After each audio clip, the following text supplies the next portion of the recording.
kandi burya ikundwa na benshi abantu tuzakubwira ko bayikunda cyane irihanganisha irema gahinda ufite amateka ku bantu bari mu gahinda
hari ikintu cyabuze mu bantu ibintu byo guhura ngo baganire ugasanga bari guhuzwa n'amatelefone umwanya ukabura ariko mu by'ukuri cyiza nuko ni umuntu ahuye n'umuntu kanaganira mureba aravuga ati kize nibura kiriyongera kikazamuka.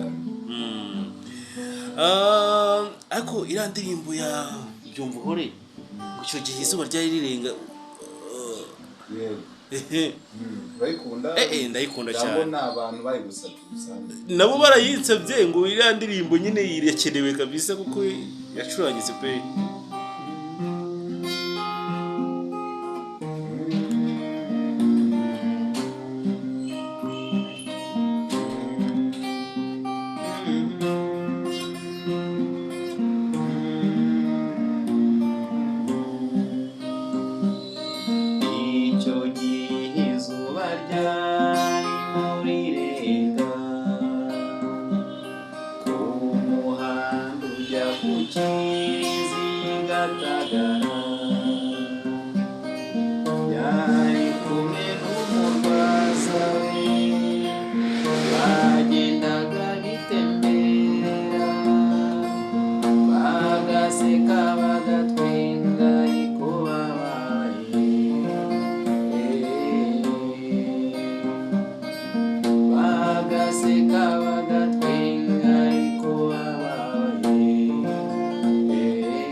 Basabye gufatanya abo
icyo mvuga.